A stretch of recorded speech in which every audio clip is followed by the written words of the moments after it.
She was left to die in the woods. But what the old woman found when she knelt beside her changed everything. The forest was quiet that morning, the kind of quiet that feels heavy, like the trees themselves are holding their breath. Sunlight fell through the tall pines in long golden strips, touching the ground in slow, lazy patterns. Birds called softly to one another somewhere high above. It was the kind of morning that looked peaceful, beautiful even. But beneath that beauty, something terrible had happened. Her name was Lily. She was 22 years old, a university student who loved early mornings, strong coffee, and the way old books smelled. She was the kind of girl who always said thank you, who held doors open for strangers, who believed, deeply and sincerely, that people were mostly good. That belief had cost her everything. She lay face down on the forest floor now, her torn white shirt caked in mud, her jeans ripped at the knees. Her long brown hair was tangled with leaves and dirt. She was breathing, barely. Her hands were curled loosely beneath her chin, as if even in unconsciousness, she was trying to protect herself. She had trusted someone she shouldn't have. His name doesn't matter now. What matters is what he did. He had smiled at her across the seminar room for weeks. He had offered to walk her home. He had said all the right things, used all the right words. And then, when she had finally let her guard down, he had taken something from her that she could never get back. And then he had driven her out here to the edge of nowhere and left her, just like that. Like she was nothing. Now here is where the story takes a turn you won't expect. Because Lily was not alone in that forest. Her name was Mara, and she had been walking these woods for longer than most people in the nearby village had been alive. She was old. That much was clear the moment you saw her. Her face was deeply lined, her hands rough and brown from decades of working with soil and herbs and roots. She wore layers of dark, worn fabric, and a dark scarf wrapped loosely around her gray hair. She walked slowly but with purpose, the way people walk when they know exactly where they are going, and they have learned not to rush. Mara was what the old villagers called a healer. Not a doctor, not a nurse, a healer. She knew which plants could bring down a fever. She knew which roots could ease a broken heart. She had learned from her grandmother, who had learned from hers, going back generations into a time when women like Mara were the only medicine available. She had no phone, no clinic, no certificates on the wall. What she had was knowledge, and she had compassion. And on this particular morning, those two things were exactly what Lily needed. Mara heard something before she saw it, a sound that didn't belong to the forest, a shallow, uneven breathing. She stopped walking and tilted her head, the way an animal does when it catches a strange scent on the wind. She turned slowly, stepping off the narrow dirt path she had been following, moving carefully between the trees.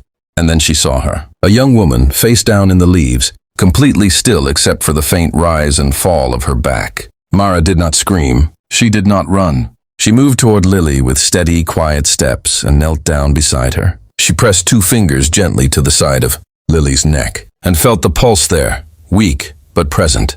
She looked at the torn clothing, the mud, the bruises beginning to darken on Lily's arms. And Mara, who had seen much in her long life, felt something tighten in her chest that was equal parts grief and fury. She had seen this before. Different girls, different years. The same story. But here is where Mara did something unexpected.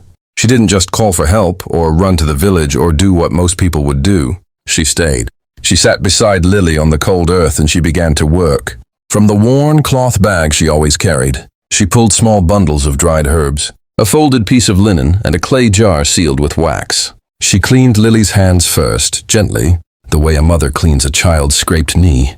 She spoke softly while she worked, not to anyone in particular, just words, old words, in the way old people sometimes speak when they are doing something sacred.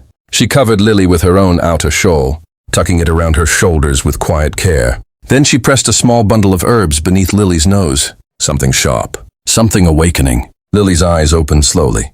The first thing she saw was sunlight in the trees above her. Then she heard a voice, low and calm, saying, "Easy, easy now. You are safe." She turned her head and saw Mara kneeling beside her, an old woman with kind, serious eyes. Eyes that had seen too much to be shocked, but not so much that they had stopped caring. Lily tried to speak and found that her throat was raw. She started to cry instead. Not loud gasping sobs, just quiet tears, running sideways across her face and into the leaves below her cheek. Mara did not say, "Don't cry." She did not say, "You'll be okay." She did not offer empty comfort.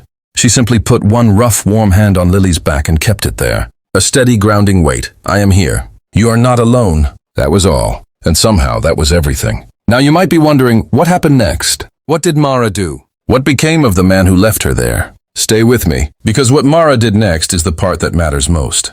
When Lily was strong enough to sit up, Mara helped her. When she was strong enough to stand, Mara let her lean. They walked out of the forest together, slowly, with no rush and no urgency. Just two people moving through the trees in the quiet morning light. Mara brought her to the village. She gave her warm soup and dry clothes and a bed. She sat nearby while Lily slept for most of the day. When Lily woke again, Mara was there, and they talked. Not about what had happened, not at first. They talked about small things, the soup, the light changing outside the window, the sound of wind in the trees. Mara told a story about a fox she had seen that morning, right before she found Lily. A small red fox, sitting in the middle of the path, staring at her like it was waiting. I think it led me to you, Mara said simply. Lily didn't laugh. She didn't dismiss it. She just nodded, slowly, and looked out the window. Later, when she was ready, she told Mara everything, and Mara listened. She did not interrupt. She did not offer opinions or advice. She just listened, the way so few people in this world truly listen, with her full attention and her whole heart. When Lily finished talking, there was silence between them for a long moment. Then Mara said, "What was done to you was wrong. It was not your fault, and you will not carry it alone." 6 words that Lily had never heard before, words that cracked something open in her chest. You will not carry it alone. The man who left her in the woods believed he had erased her, believed the forest would swallow her story whole. He was wrong, because an old woman with kind eyes and worn hands had walked into those trees that morning, and she had found Lily first. And sometimes that is all it takes. One person who stays, one person who listens, one person who says, "You are not nothing. You are here, and I am not leaving." The forest had tried to take her, but the healer gave her back to herself.